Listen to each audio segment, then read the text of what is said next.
Judges 8. Then the men of Ephraim said to him, "What is this that you have done to us, not to call us when you went to fight against Midian?" And they accused him fiercely. And he said to them, "What have I done now in comparison with you? Is not the gleaning of the grapes of Ephraim better than the grape harvest of Abiezer? God has given into your hands the princes of Midian, Oreb and Zeeb. What have I been able to do in comparison with you?" Then their anger against him subsided when he said this. And Gideon came to the Jordan and crossed over, he and the 300 men who were with him, exhausted yet pursuing. So he said to the men of Succoth, "Please give loaves of bread to the people who follow me, for they are exhausted, and I am pursuing after Zebah and Zalmunna, the kings of Midian." And the officials of Succoth said, "Are the hands of Zebah and Zalmunna already in your hand, that we should give bread to your army?" So Gideon said, "Well then, when the Lord has given Zebah and Zalmunna into my hand, I will flail your flesh with the thorns of the wilderness and with briars." And from there he went up to Penuel, and spoke to them in the same way, and the men of Penuel answered him as the men of Succoth had answered. And he said to the men of Penuel, "When I come again in peace, I will break down this tower." Now Zebah and Zalmunna were in Karkor with their army, about 15,000 men, all who were left of all the army of the people of the east, for there had fallen 120,000 men who drew the sword. And Gideon went up by the way of the tent dwellers, east of Nobah and Jogbehah, and attacked the army, for the army felt secure. And Zebah and Zalmunna fled, and he pursued them and captured the 2 kings of Midian, Zebah and Zalmunna. And he threw all the army into a panic. Then Gideon the son of Joash returned from the battle by the ascent of Heres, and he captured a young man of Succoth and questioned him.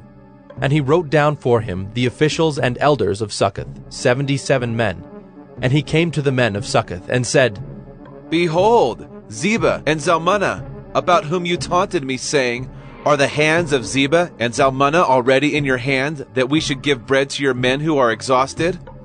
And he took the elders of the city, and he took thorns of the wilderness and briars, and with them taught the men of Succoth a lesson. And he broke down the tower of Penuel, and killed the men of the city. Then he said to Zebah and Zalmunna, 'Where are the men whom you killed at Tabor?' They answered, "As you are, so were they. Every one of them resembled the son of a king." And he said, "They were my brothers, the sons of my mother. As the Lord lives, if you had saved them alive, I would not kill you." So he said to Jether his firstborn, "Rise and kill them!" But the young man did not draw his sword, for he was afraid because he was still a young man. Then Zebah and Zalmunna said, "Rise yourself and fall upon us, for as the man is, so is his strength." And Gideon arose and killed Zebah and Zalmunna, and he took the crescent ornaments that were on the necks of their camels.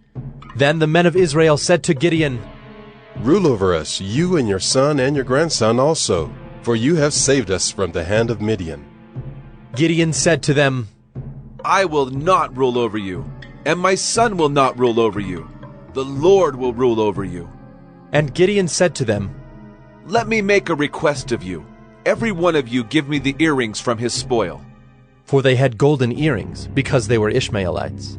And they answered, "We will willingly give them." And they spread a cloak, and every man threw in it the earrings of his spoil. And the weight of the golden earrings that he requested was 1,700 shekels of gold, besides the crescent ornaments and the pendants and the purple garments worn by the kings of Midian, and besides the collars that were around the necks of their camels. And Gideon made an ephod of it and put it in his city, in Ophrah. And all Israel whored after it there, and it became a snare to Gideon and to his family.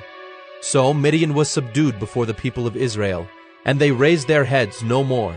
And the land had rest 40 years in the days of Gideon. Jerubbaal, the son of Joash, went and lived in his own house. Now Gideon had 70 sons, his own offspring, for he had many wives. And his concubine, who was in Shechem, also bore him a son, and he called his name Abimelech.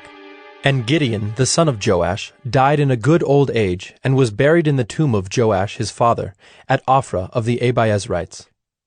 As soon as Gideon died, the people of Israel turned again and whored after the Baals and made Baal Berith their god. And the people of Israel did not remember the Lord their God, who had delivered them from the hand of all their enemies on every side. And they did not show steadfast love to the family of Jerubbaal, that is Gideon, in return for all the good that he had done to Israel.